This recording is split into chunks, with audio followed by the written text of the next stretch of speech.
This is Mike Lake, and I am very happy to have with me a stellar bass trombone player in the world of classical music.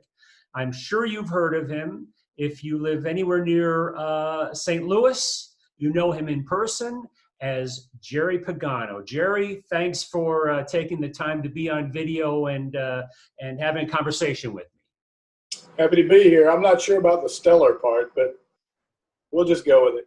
Okay. Well, and just in case I had to say a little more about you, just in case anybody that tunes in thinks that I'm talking to Santa. It's that time of year. But I am talking to Gerry Pagano, even though it's getting close to Christmas time, and you do have the nice Christmas lights in back of you. Definitely starting a little early, but I respect that. And what I wanted to do is seriously just kind of talk about the music, the state of music in your kind of world, and the state of trombone, and trying to get some insight from you on all things trombone and music. So I thought a good place to start was tell us what you do professionally as a trombone player. Well, these days, and actually for the last 25 years, it's mostly play bass trombone in the orchestra here at St. Louis. I do other concerts and events and things, but the majority of it is playing in the orchestra. But even being in the orchestra now is a little different than it was when I first joined. We have more live at Powell events. Powell Hall is where we play, and they have more, I don't want to call them pops concerts. They're various programs that would attract different audiences from our subscriptions that are classical concerts, the usual Beethoven, Brahms, Mozart. These are anything from people that come in and would do a show based around a popular artist, Billy Joel, or in the past we've done Frank Sinatra. That's, kind of an older model, and nowadays they're more Led Zeppelin. We've done shows for ABBA in the past. And so what had been in the past pops concerts are more movies, also a lot of movies these days, and shows that would be centered around pop stars, and a lot of pop stars that are no longer with us. Could be Elvis, could be anyone, but the trombone player in the orchestra today is doing a lot of other things besides just playing traditional classical music. And like I say, besides playing in the orchestra, I do other things, and I enjoy playing in brass quintets. We have a trombone quartet here that stays pretty active, and teach and do as much as I can in that department. But it's varied. It's not just one thing. Majority of it is in the orchestra, though.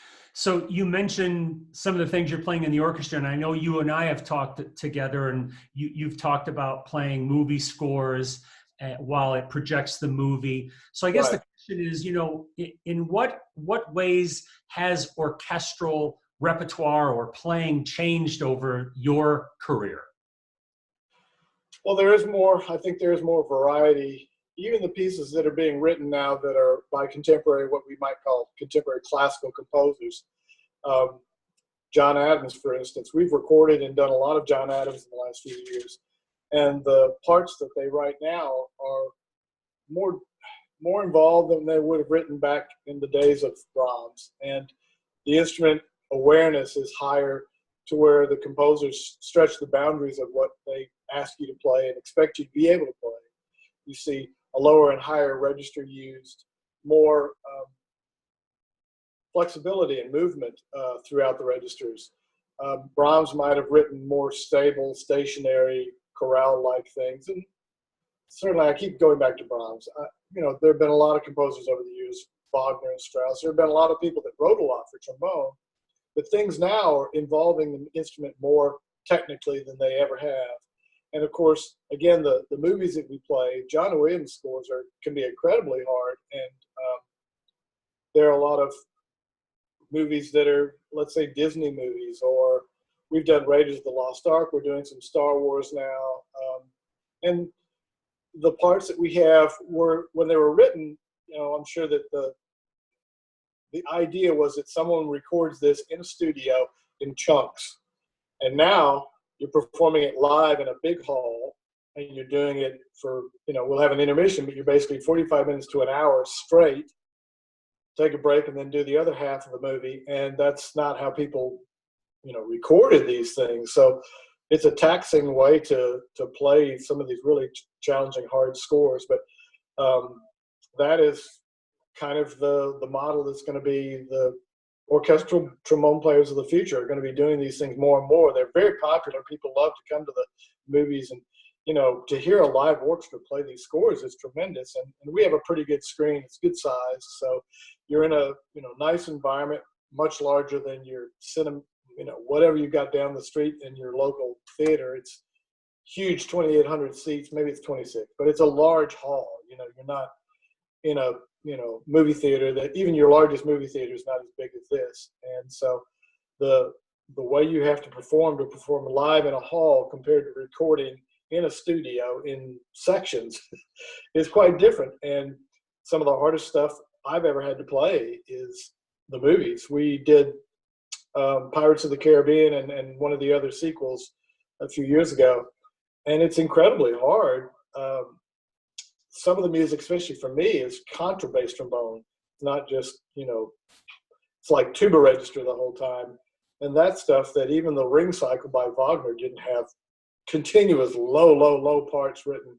So that's some of the stuff that's changed over since I've joined the orchestra. Now I've been here 25 years, and that's a pretty good chunk of time. But still, we're seeing more and more movies and more things that call for a little different skill from when I joined quite a few years ago.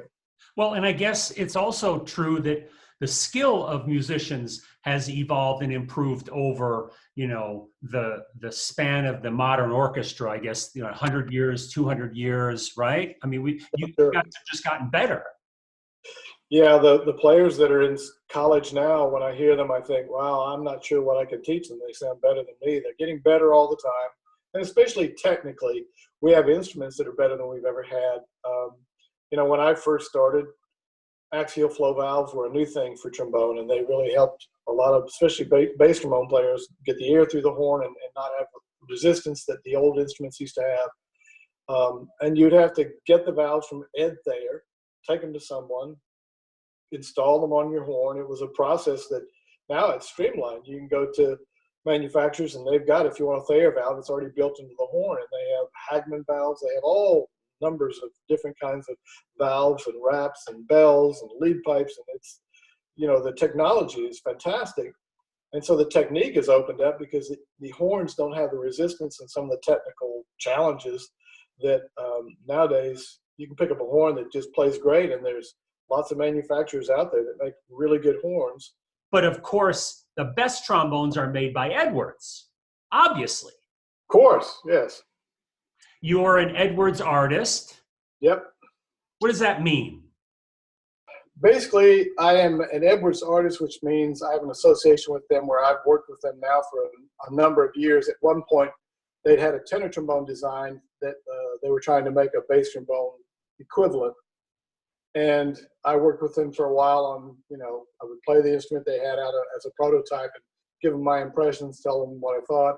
They had a couple other people as well. Dave Taylor was a person that was working with them. And it's been in production now for a number of years. So now it's more a matter of, whenever I'm out at schools and other places presenting, recitals or master classes, people are hearing me play that instrument. And so there's that relationship where they help me out with, getting to these locations, give me some sponsorship so I can go to various places and play. And people get to see and hear this instrument. Hopefully they think, oh, I like the way that sounds, and they consider buying one if they're looking for a horn.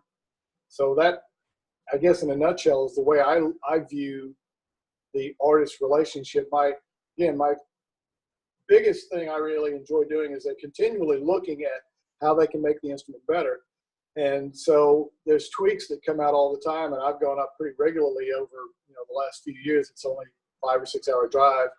So I'll take my horn up there, and they take it and come back a couple hours later. I don't know what they've done to it, and it plays better. And they've done a number of tweaks over the years. And so we're continually trying to advance the way the instrument plays. And my part of that is just to basically, when they hand me the horn, play it and tell them what I think. And if I have anything helpful to give them, but they made a number of adjustments. I guess that's the best word to use over the years I've been playing this horn. That it all just little small things, but you can tell when you pick it up, it makes a difference. And I really enjoy playing the instrument. I feel like it gives me concept I want for sound, and it gives me the things that I need to do. Even throughout all the different kinds of playing I do, the horn feels like it works in all the different situations I have to play. That's great. Well, let me go back to, we were talking about orchestral playing. So, if you're a young musician that's looking to start a career in the orchestra, knowing ahead of time that that's not the easiest career path, it's Right. limited, there are limited opportunities. Talk a little about how do you prepare yourself best for entering that world and having the best shot possible at a job in an orchestra, at the kind of orchestra that you want to play in? Yeah, well, that is a difficult task. And I think one of the things you have to be able to do is easy enough. Start with mastering your instrument. That's easy, right? But you have to be able to play your instrument at a high level. Obviously, that's a given. And then you have to learn the repertoire. You have to know there might be, 20 different pieces on the list that you're going to have to perform, and you might not have to play more than 30 bars or less of that piece, but you better know, what's going on just before, just after you play, while you play. What's the part about more than just the notes on the page? What sound do you need? Every piece isn't the same, and the differences you make are going to, show them that you understand the job. That you're not going to come in there and just play every piece the same and play something as if like. If you were sitting in the orchestra, imagining that part being played, you'd feel like it was not appropriate. So it's not just learning the notes on the page, but how they fit in so that when someone's listening to you on stage playing that, they can imagine hearing the orchestra around you and feel like, yeah, that's what I expect to hear. We hired him, he just plug and play, she or he, whoever we hired, they're ready to go day one because they know how to play the instrument, they know what the job is. And another thing I think that's a big thing for me is making it musical.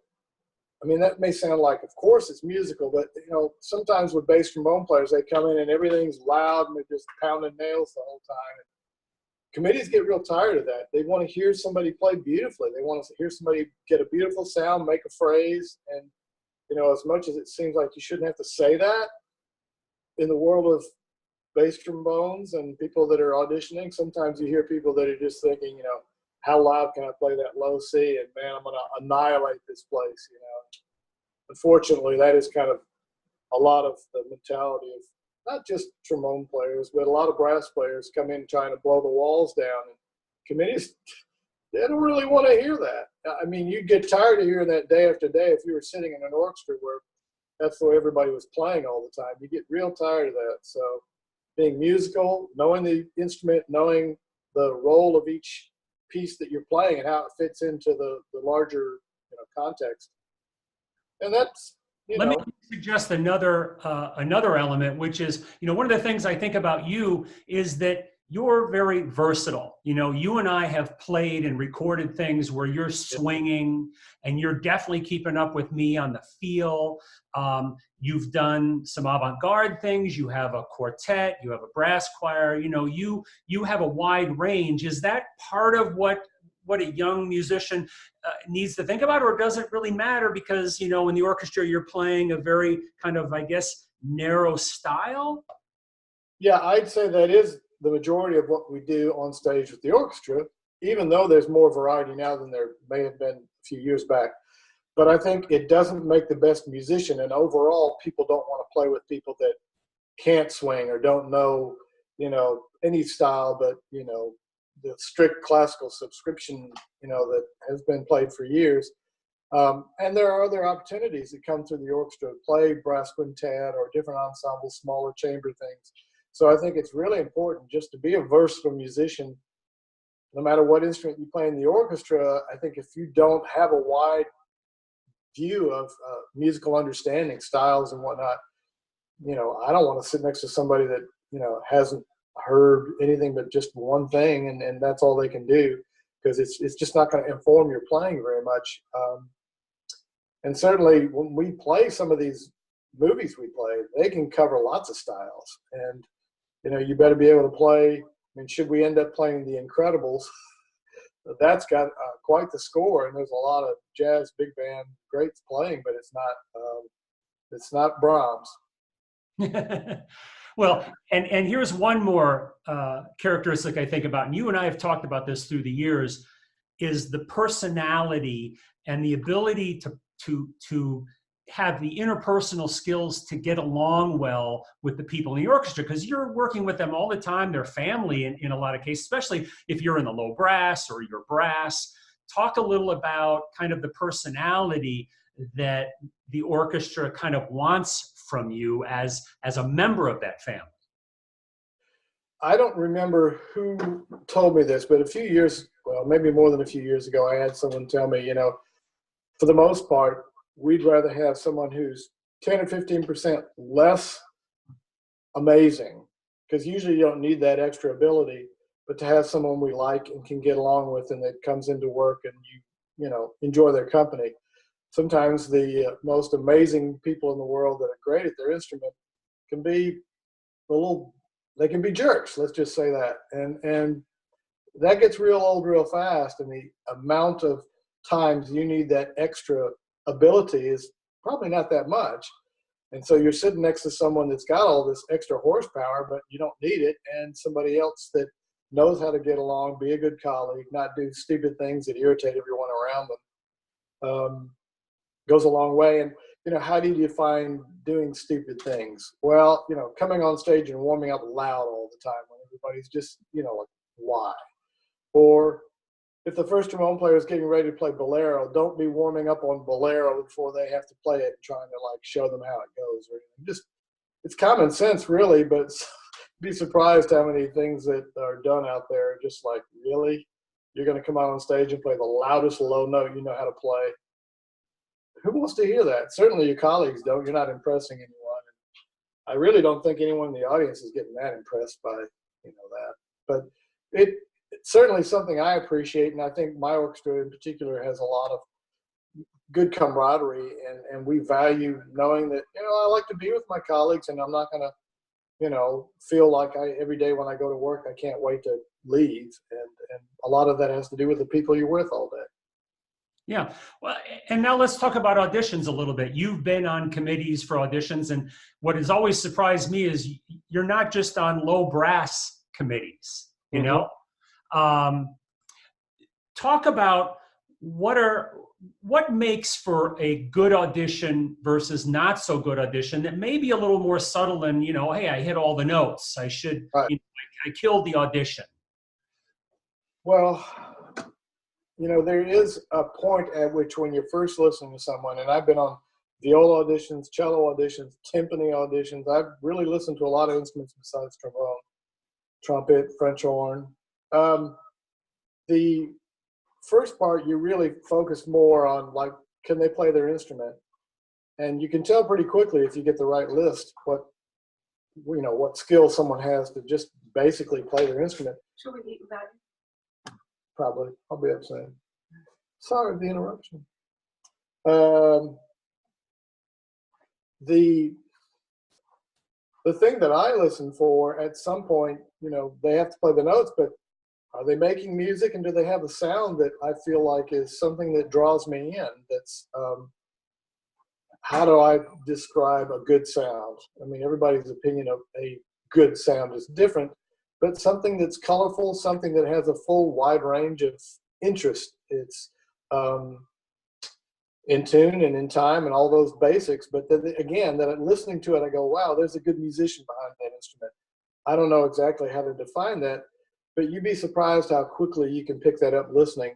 And especially there are some situations where someone just stands above the crowd, and you hear it, even if it's not your instrument, and you're listening. After a while, you get kind of an idea of the level of what it's like to hear an instrument play, a viola, let's say. You kind of start to understand what's hard about the instrument after you've heard a dozen or more people. You kind of understand, well, yeah, this is a hard section for them. This is hard or whatever. But at a certain point, you start to hear those few people that come in and give you beyond that, that really are the, small percentage that are going to end up being in the running for the job anyway.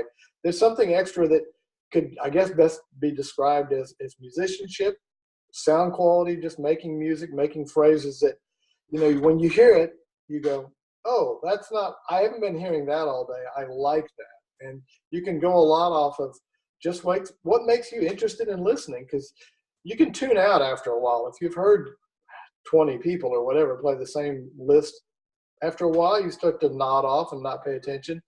But when somebody plays well, you're like, oh, I think I'll pay attention now. This is something more than the usual. It's not just they play the notes and they play the instrument.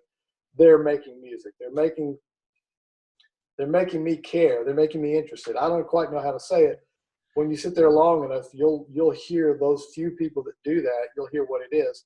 So I guess if you're going to take an audition, obviously you got to learn how to play your instrument, but start making music. Start making something that you'd want to listen to, and that you feel like at some point when we open the doors to Powell Hall, we want people to buy a ticket to come in. And why am I paying you to play the instrument? Do I want to listen to you?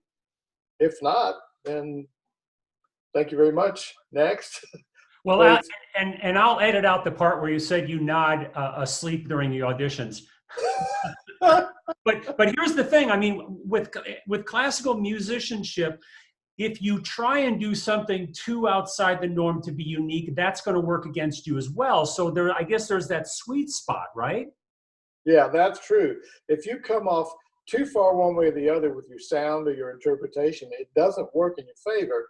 So there is kind of a norm. I hate to say, maybe it's not a norm, but standard accepted, way to play an excerpt or way to play an instrument. And so you do have to come within that. Most people that play in orchestras have had the opportunity to study with someone at a university or a conservatory or somewhere. Maybe, you've just studied with someone who plays in an orchestra, and they kind of know how to train you, what to be trying to go for. So you've kind of been steered in a direction where you're not going to be too far one way or the other. I think you'd also be surprised at how many people just don't make a lot of music. There's a lot of just note playing. And then there's also a lot of people that just miss notes. They're trying their best, but they miss notes. And there's a percentage of people that go into auditions because they're starting out and they don't need to go through the process. They want to get good at it and learn how to take auditions. And they're not ready yet. They're good on 70% of the material or whatever, but they're not ready to win an audition yet. And going through the process helps them learn it. So unfortunately, sometimes you're listening to a group of people just because you're trying to open the doors to everyone you can, but not everyone's really prepared and at the position where, they're going to be in line for the job. And you whittle it down as quickly as you can to the people that you're really interested in listening to, that are at a high level, that are ready to play and win the job. And, you can't say it's just age. We just hired a young bass player who was 19 when he won the job. He just turned 20. So some people just have, I don't know, it's a gift, and they learn how to play early on. They have some sprinkled fairy dust over their crib when they're a baby. I don't know, but they could figure it out and start playing well early. And that's not common, but that's why we try and listen to as many people as possible, because you never know. You could say, well, we don't want to listen to anyone that's, hasn't finished and have a bachelor's or master's degree, and that can cut out some people that are really fine. So that ends up meaning that sometimes you listen to a lot of people that aren't ready yet. But, it's the price you pay, and we're trying to give everyone a chance, and yet we hold the bar as high as we can, because we expect that, we should, if we're trying to do this at a high level, we should only be hiring the best. Yeah. All right. So let's talk about I mentioned your diversity of the things you do. You have a love of doing side projects. You have a love of doing CDs. You just finished one that's different than you've ever done before. Talk a little about your motivation to do the side projects, and a little bit of what kind of projects you've done. Well, I think that some of it comes from you don't want to do the same. I don't want to do the same thing every day. And no matter how much you might like your favorite Italian restaurant, sometimes you just want to go somewhere new. And so new music intrigues me. It's a challenge. Certainly some things that I've done over the last few years have been a stretch because there was a CD I made where I played a piece that was for woodwind quintet bass trombone. That's not a typical scenario that you play in. And it's a challenge to play with a group of woodwind players that they don't play like brass players. You know, they're oboes, clarinets, the sound field is different. And if you're not going to overwhelm them and you're going to be appropriate in terms of being a member of the group, which is to me important, you know, you have to adjust how you play. I've also played the most recent CD I made. You mentioned I played one piece with a string quartet. And this is just because as a musician, you're going to be challenged differently if you're playing with a rhythm section, or if you're playing with an organist, or you're playing with a percussionist, or, you know, all the different kind of situations that you could put yourself in are going to challenge you as a musician to adapt well and appropriately. And that's just something I enjoy. I've always enjoyed different kinds of music. And so that's another part of it, is being able to play different kinds of music with different people in different settings keeps me growing, I think, hopefully keeps me growing as a musician. And I don't want to get stale and just feel like, you know, over however many years of playing, I'm still doing the same thing I did years ago. I mean, there's got to be some growth and learning, hopefully. And, you know, part of it is learning new pieces. Part of it is stretching yourself to play in different situations and different styles. And, I think it's making me a better musician.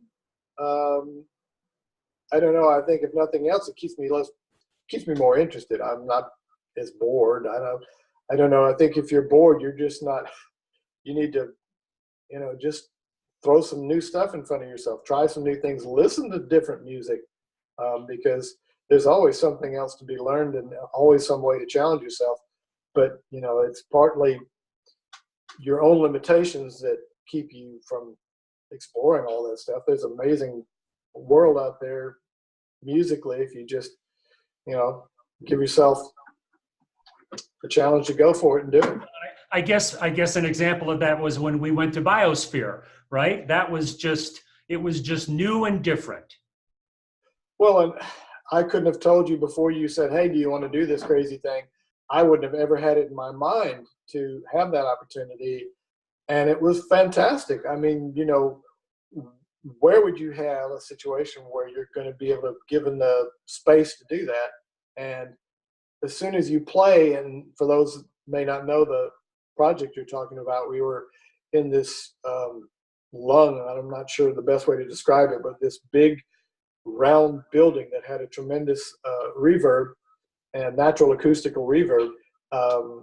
You'll have to say, I don't remember how many seconds it was. Right. It was like a geodesic dome, and it had something like 25 seconds of reverb tail. Right. Well, that's just an amazing, as a musician, anybody I would think as a musician would just be excited to just see what it's like to play in there. And it, for me, having never been in there, as soon as I played and heard that, it just opened up possibilities of, you know, kind of layering, I can't say that word, layering your sound, one note on top of another that's still ringing, that you could, as an instrument that only plays one line at a time, now you could effectively play chords and do different things that normally you can't do. And all acoustically, not, you know, with the ability of in a studio of doing those things, but just live, having it ring in that space, plus just the oral acoustical environment, just to have sound coming from all over. That was a really unique situation, and it was really cool to do that. And, you know, I don't know how much I've retained from that in terms of when I go play now on a normal acoustic, typical acoustic. I'm just back to, you know, the usual thing, but to have had that experience once was fantastic. And, you know, that's just one example of, you know, being able to be open to, you know, if somebody says, can you do X? Sure, why not? And, you know, I thank you for that opportunity. That was really cool. And I think what we did in there was pretty interesting. I'd go back anytime. When are we going back? All right, we'll go back tomorrow. Book your flight. That might be a little tough, but You got Christmas gigs to play, Santa. I know that. we Uh, have many more jingle bells to play. So, last question. So, tell me a little bit about where you see the world of trombone going. And I know you and I have our private conversations about this, and they're not always the most positive conversations about where our beloved instrument is headed in the days of technology and those kind of things. Although I would tell you, as an electronic musician, trombone is still pretty far away from sounding like a live trombone, unlike percussion and unlike some woodwinds and other instruments. But kind of where do you see trombone going for those people who are saying, maybe I want to make this my career, my life? Well, I think that we'll always have musicians, live musicians, and so trombones will, be around, I think, forever. Well, I don't know about forever, but I think we're not going to see the demise of the trombone anytime soon. But I think one of the things that is going to really be maybe one of the most stable opportunities for the trombone is going to be live music, because that sound, I think that's maybe the best feature of the trombone is just the sound. We don't play a million notes per bar, and we're not technically as light on our feet as a flute or clarinet or sax or even a trumpet. But the trombone sound is just, I think, an amazingly beautiful vocal, can be a very expressive sound. There's a lot of things you can do with it, with mutes, plungers, whatnot, and you can play in all kinds of styles. You can play anything from salsa to classical, obviously, ballet, opera, contemporary. You can do, multiphonics. You can do a million things with the trombones. It's a very flexible instrument. And so I think the fact that it can do so many things and the fact that it has a sound uniquely, it kind of defies capturing on audio. I mean, if you play back in your best stereo, the sound of a trombone played doesn't sound that way when you sit 2 feet up from a trombone player's bell when they're playing live. And there's something about that. I guess it's true it's not just trombone, it's for all musical instruments, to feel that vibration that's actually being created by the instrument that's in the room and that you could be standing next to or not far away from. That's not going to get replaced. And it may increase over time because people are going to have, earbuds most of the time. That's how they listen to music. And they're going to be, I hope, interested in having an experience that they couldn't get if they just, turn on the computer or listen on their phone or whatever.